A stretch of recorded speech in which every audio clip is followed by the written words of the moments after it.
स्वामी जी देखिए, अभी हमने आज जब कार्यक्रम शुरू किया तो शायद आपकी नज़र पड़ी नहीं पड़ी।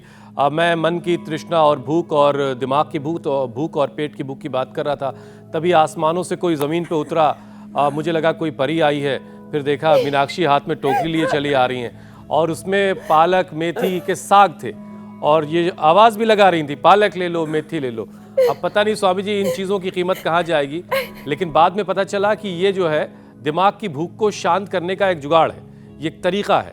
ये पालक मेथी में ये सारी चीज़ें छिपी हुई हैं। अब स्वामी जी रिसर्च ये कह रही है कि जो फूड नॉइज़ है इसकी वजह से मोटापा लोगों का काफ़ी बढ़ रहा है, क्योंकि लोगों को दरअसल भूख लगी नहीं होती है और वो अपने दिमाग की सुन करके कुछ खा बैठते हैं। अब दिमाग का जो रिवॉर्ड सेंटर है वो ज़्यादा इसकी वजह से एक्टिव हो जाता है। भूख, कृत्रिम भूख बोलते हैं आयुर्वेद में इसको।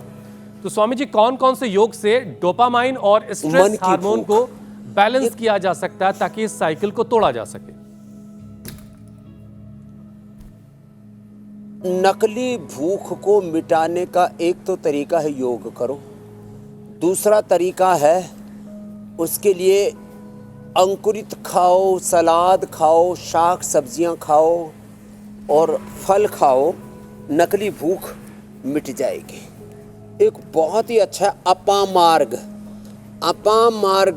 के बीज की खीर या खिचड़ी बना के खा लो। टेस्ट थोड़ा अच्छा नहीं होता तो उसमें गुड़ शक्कर या हनी डाल सकते हैं। अपामार्ग की खिचड़ी, जैसे चावल की खिचड़ी बनाते हैं उसकी दाल के साथ खिचड़ी बना लो। दाल चावल में अपामार्ग और डाल दो बराबर का, दाल चावल अपामार्ग के बीज। तो एक इसको भस्मक रोग भी कहते हैं। किसी को तो नकली भूख लगती है और किसी को सच में भूख लगती है।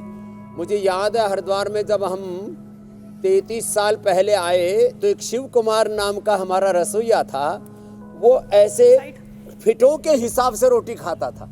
1 फीट 2 फीट बड़ा जोरदार मामला था। तो ये तृष्णा यत् पृथिव्यां बृहं हिरण्यं पशवः स्त्रियः पशवः पुरुषाः एकस्याप्न पर्याप्तं तस्मात् तृष्णां परित्यजेत्।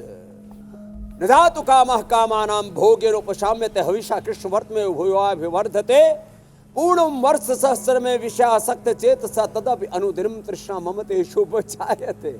ये भाई तृष्णा किसी भी तरह की मिटती नहीं, न तो पेट की तृष्णा मिटती, न दिल की, न दिमाग की, न काम की, न भोग की, न वासनाओं की। जिंदगी में कभी भी किसी भी प्रकार की तृष्णा मिटती नहीं रहे। तृष्णा न जीर्णा वयमेव जीर्णा, भोगा न भुक्ता वयमेव भुक्ता, कालो न यातो वयमेव याता। ये मामला, ये जो शास्त्र में हमने सारे आपको श्लोक सूत्र मंत्र बोले ना, इन सब का सार ये है कि भाई देखो योग कर लो तो सब कुछ अपने आप रिदम में रहेगा, बैलेंस रहेगा। अब देखो हम इतना योग करते हैं, सच में बहुत थोड़ा सा खाते हैं और कभी भी मुटियाते नहीं। तो मंडूकासन से लेकर के गोमुखासन तक और फिर कपालभाति। स्वामी जी चलिए अच्छा थोड़ा खामोशी से बता दीजिए। आदि अनुलोम विलोम कर रहे हैं इधर जो है हमारा। इससे पहले कि मीनाक्षी कोई और विषय आपके सामने रख दें, खामोशी से स्वामी जी अगर आप चाहें तो बता दें मुझे कि लास्ट टाइम आपका दिल किसी चीज का खाने का कब किया था कि लाओ यार आज जरा सा।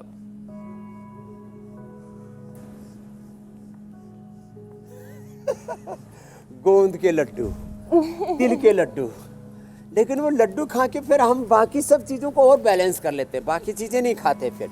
तो देखो लड्डू खाने का आपको पता ही नहीं लगा कि हम कब एक जो है पीपा रगड़ मारा लड्डू का। एक लड्डू भेजा माता जी ने बना करके, पूज्य माता गुलाब देवी ने, एक भेजा भरत जी ने, फिर बहन क्यों कम पड़े, ऋतंभरा जी ने बोला मैं भी भेजूंगी। लेकिन सबके लड्डू थोड़े थोड़े खा के हम जो है हमारा पेट का लड्डू गोपाल जो है वो इधर बढ़ा नहीं, क्योंकि हमने संयम पूर्वक खाया। इसलिए कहा हमारे शास्त्रों में ईशावासमिदं सर्वं यत्किंच जगत्याम जगत्तेन त्यक्तेन भुंजीथाः माँ गृधा कस्य सिद्धनम। हम थोड़े लड्डू के खाऊ हैं, थोड़े घी के खाऊ हैं। जैसे हमारी मेरा भी यही हाल है। दूध की पीऊ है।